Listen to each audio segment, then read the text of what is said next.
World Bank report says Nigeria facing worsening food crisis like Yemen, Ethiopia calls for urgent intervention.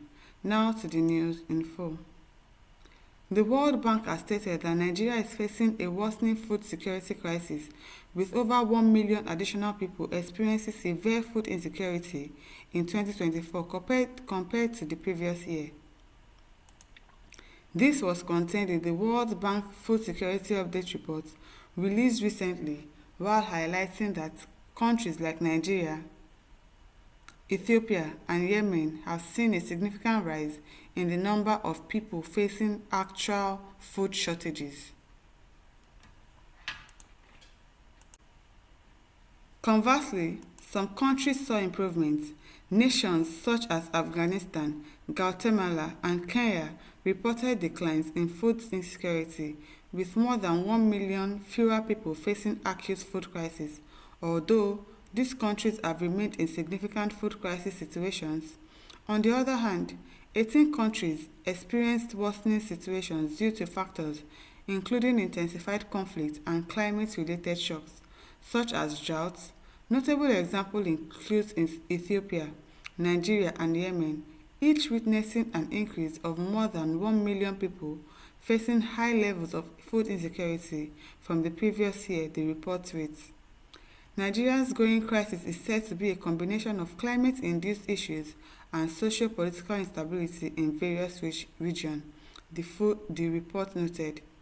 In Nigeria, an estimated 1.6 million hectares of land have been inundated, including 354,650 hectares of cropland, affecting 685,770 vulnerable individuals. In Mali, 334,000 people were affected and 1.6 million hectares of land flooded, including nearly 500,000 hectares of cultivated land.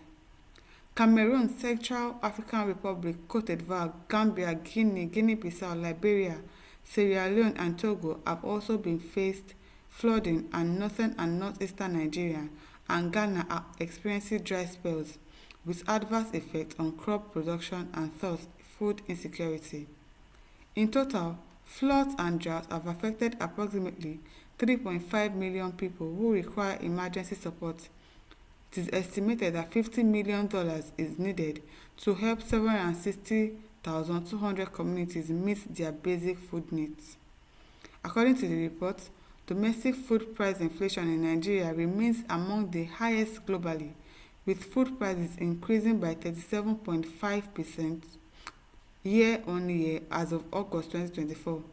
This price surge has strained household incomes, making it increasingly difficult for low-income families to afford basic food items. Meanwhile, the World Bank has called for urgent intervention to address the immediate food needs of affected populations, while also focusing on long-term solutions to improve resilience against climate shock. Yes, so they should do a whole lot, because food is very important. At least if you have food in your tummy, you can be strong enough to fight other battles. But the way food prices are going up in this country, it is well. Aondogulu said the World Bank is also part of Nigeria's problem. They give frivolous loans to corrupt leaders without conditions beneficial to them, also knowing that our corrupt leader will steal the money and invest in America and Europe. That one too is something, because these people are always borrowing money. What they are borrowing money for, we don't know.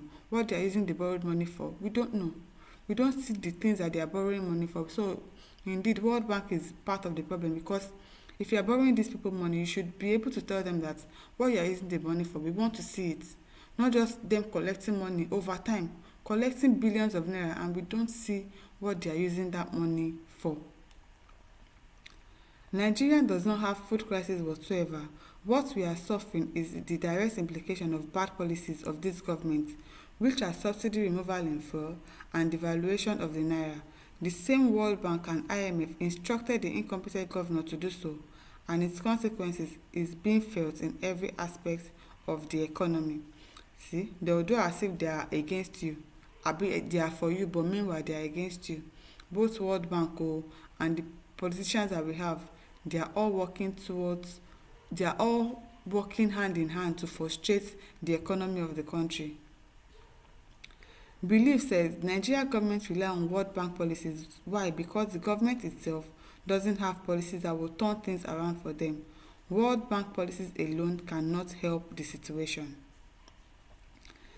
Tinubu hastily implemented World Bank and IMF anti-people policies to validate his mandate without considering the harsh effects on Nigeria. They did not evaluate anything. They did not know that what they are doing is going to cause adverse effects on the people of Nigeria. They did not think ahead. They did not think that, okay, if we implement these things, what is going to happen?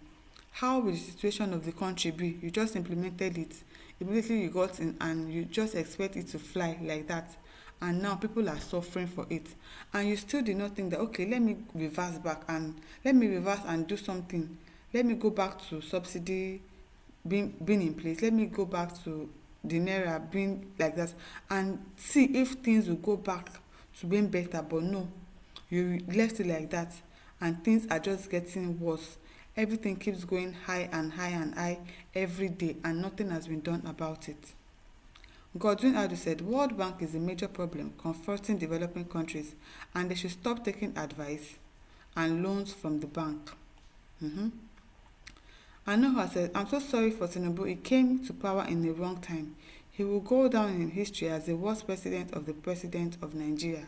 Because really, we have never had it this worse in our country. He's really like the worst president ever. Even though he's trying to make the country better, I don't know, because he rigged his way in. So I wouldn't say that he has the best interest of Nigerians at heart. But he is trying to do something.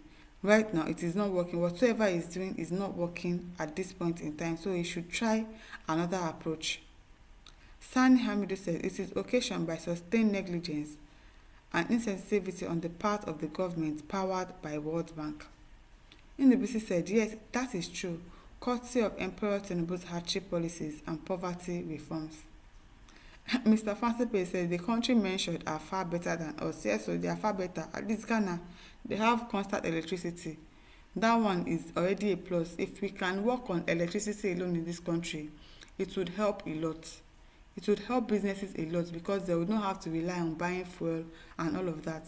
But no, because they still want to gain from all the fuel buying and everything, they are not working to make our electricity better. So these people are still the problem. They should do things to make our country better. Try to make life easy for us. At least pretend as if you are helping us, I beg. Because it is getting really, really hard. My listeners, over to you. Leave your thoughts in the comment section. Do not forget to like, to share, and to subscribe to our YouTube channel. Thank you for listening. See you some other time. Bye.